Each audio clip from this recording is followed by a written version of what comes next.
Bon ben, d'une intrigue typique à une autre. Cela dit, celle-ci est un petit peu mieux réalisée, mieux exploitée. Puisqu'on va se centrer sur la relation entre Jake et Hailey et leur rivalité frère-sœur qu'on voit depuis le début. Et le fait qu'ils se disputent au début, la salle de bain, c'est un peu leur rituel qui n'a jamais été particulièrement appuyé avant. Mais bon, c'est pas comme si on avait passé du temps sur leur rituel de réveil jusqu'à présent. Et vraiment cette mise en place dans les premières minutes de la rivalité, du conflit entre ces deux-là, qui s'envoient des nions régulièrement, qui ont un tout petit peu de mal à supporter, même si c'est pas méchant de leur part. Jake qui aime pas trop cette sainte nitouche parfaite en tout, et elle qui n'aime pas trop le côté décontracte, je me fais pas de soucis sur quoi que ce soit de sa part. On a pu ça de façon plutôt bonne, en se centrant sur certains points de leur vie, notamment la petite rivalité au sein de sa classe entre Ellie et l'autre fille qu'on avait vu, il me semble bien, je ne me trompe pas, dans le demi-épisode avec le conflit entre Foodog et cette espèce de chatte qui est aussi vieille que lui. Donc voilà, c'est bien de reprendre ça. Et il y a un truc très bizarre, j'ai le sentiment que c'est un autre problème dans ta diffusion pour changer, avec Rose, que Jake ose pas aborder parce qu'apparemment, c'est une espèce de distance qui s'est fait entre eux. Depuis quand? Depuis quand, j'ai envie de dire? J'ai le sentiment que c'est quelque chose qui a été instauré avant cet épisode-là, mais dans un épisode ultérieur, vous voyez? Je sais pas, peut-être la suite me donnera raison, peut-être pas, c'est très étrange. Et donc, ils se font un peu la morale l'un l'autre sur le fait que l'une est trop stricte, ou trop no susai. Pour amener évidemment le gimmick de l'épisode très prévisible, je savais pas ce que ce serait le gimmick de l'épisode quand je l'ai entamé, mais dès les premières minutes, je me suis dit, ok, on se centre sur ces deux-là. Ça se sent qu'il va y avoir ce développement-là.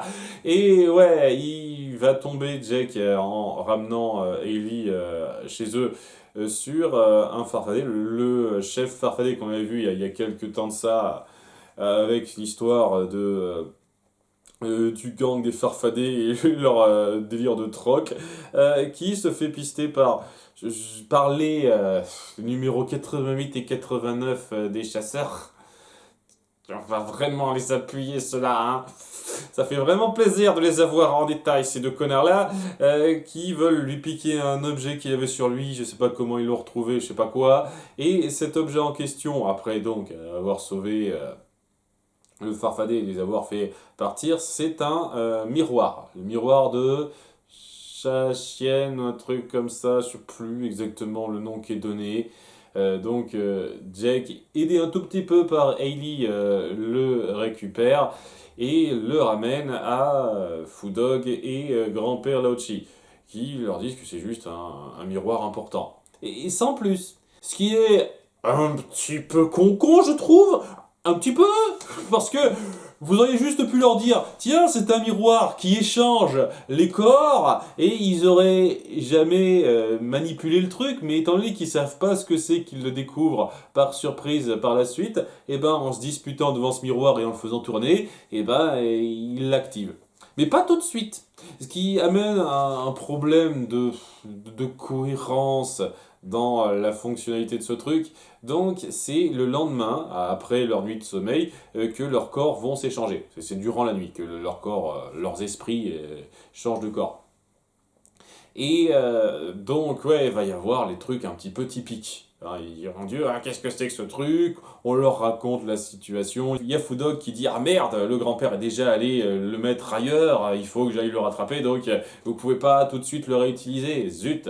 D'autant plus que bon, il y a aussi l'échéance de il faut que ça soit défait au bout d'une journée, sinon ce sera permanent, histoire d'appuyer un tout petit peu d'enjeux supplémentaires, comme si évidemment ça allait se finir comme ça. Ce serait marrant. Sincèrement, j'adorerais suivre une série qui aurait les couilles d'accepter ce genre de changement de statu quo et de rebondir là-dessus par la suite. Mais non, évidemment. Et ouais, ils vont être obligés de suivre, de faire la vie de l'autre pendant quelques heures à leur bahut, et la première chose qu'ils ont en tête, étant donné qu'ils ont du mal à se supporter évidemment en tant que frères et sœurs, c'est de ruiner un peu la réputation de l'autre. Donc Jake va foutre le bazar dans son école toute propre, toute bien comme il faut. Et Hailey va le faire passer pour un gros intello faillot. Il va même l'inscrire à des clubs, notamment un club de danse classique. Et tout de suite, en l'espace de quelques heures, il se présente sur scène avec une belle danse. Bon, c'est elle, dans son corps, qui se présente sur scène avec une belle danse bien fichue. Et franchement, ce genre de truc, tu regardes ça, tu vois ce niveau de compétence, tu te dis, oh, quand même, bon, c'est pas très masculin sur le principe, mais c'est quand même assez classe. Je sais pas, c'est moi. Je suis sûr que dans la logique, beaucoup de gens considéraient que c'est ringard et nul. Enfin bref. Alors qu'il se ruine un peu la réputation rapidement, ce qui ira pas très loin, malheureusement une fois de plus, et il y a Jack qui se rend compte que lors de leur cours de dessin, et ben elle peint un portrait de Jake, et sa prof lui-même, tu m'as bien dit que t'as peint ça parce que c'est quelque chose qui t'inspire, donc il est touché par ça, il se restreint, et c'est le truc un peu joli par rapport à la chose, même si prévisible, parce que c'est une mise en place tellement classique, typique une fois de plus, c'est le fait que les deux se comprennent et se soient mis en scène de façon suffisamment satisfaisante. Il y a un tout petit peu de recherche, de personnalité là-dedans, ce qui fait que c'est largement plus plaisant à suivre que l'épisode spécial Noël typique, très très oubliable. J'apprécie ça. En tout cas, après ces quelques heures passées, ils doivent retrouver Fudog qui a récupéré le miroir, mais pour une raison qui m'échappe totalement, numéro 88 et numéro 89, l'attaque en premier. Ils l'ont repéré, je ne sais comment. Mais vraiment, je sais pas. Ils n'ont pas suivi particulièrement qui que ce soit, c'est juste le gros coup du hasard. Écriture. Et donc, ils l'attaquent et volent le miroir, et Jack et Hailey doivent s'en occuper. Seulement, voilà, bah, c'est pas leurs corps habituels, ils sont pas tellement habitués. Alors autant Jake, bon, il a un tout petit peu de mal, mais il s'en sort plutôt bien, mais Ellie, elle y arrive pas trop. Et un truc que je trouve dommage par rapport à ça, c'est que vous n'alliez pas jusqu'au bout de la chose. Il y a vraiment Jake qui fait son coach pour l'aider, pour la faire se sentir à l'aise, pour qu'elle puisse se battre un petit peu, mais dès lors qu'elle se confronte aux deux autres, et ben elle se cogne la tête au bout de 5 secondes et c'est Jake qui doit tout faire lui-même après. Je trouve ça franchement dommage, vous auriez pu faire un truc un peu plus poussé. Et donc Jake doit s'en sortir alors qu'il a un corps de dragon un tout petit peu moins puissante que ce qu'il a d'habitude, sachant qu'elle sait se débrouiller quand même, hein. On a vu qu'elle pouvait se battre un petit peu, se débrouiller, Ellie, hein, même si elle n'est pas aussi puissante que Jake. Je dis ça comme ça, mais non, il est dépassé par les deux blaireaux et il va surtout se servir de la ruse pour les avoir en utilisant le miroir pour échanger les corps à tout bout de champ. J'avoue que ce passage-là était plutôt marrant et plutôt malin. C'est-à-dire il confond les deux. Déjà en échangeant son corps de dragon avec le corps d'un des deux sbires, pour que au bout d'un moment il rééchange la chose de façon à ce qu'il soit complètement confus le gars, et puis il échange leurs deux corps et il se barre en se disant oh mon corps tous les deux. Bon, le côté débile des personnages n'aide pas trop, j'avoue, mais au moins vous faites de la mise en scène plutôt marrante, plutôt maligne autour de ça, donc j'ai apprécié la chose. Ça aurait été tout aussi bien avec des personnages moins débiles que ça, dans un sens, mais au moins vous jouez sur la situation plutôt bien. Et les choses s'arrangent seulement, oui, j'en ai pas parlé, mais il y a le problème que, bien entendu, pile à ce moment-là, il y a une audition de la part de je sais pas qui pour une compétition de danse, une démonstration de danse, afin de faire un petit voyage à Paris. À un moment donné plus tard, puisqu'ils sont quand même pas rien.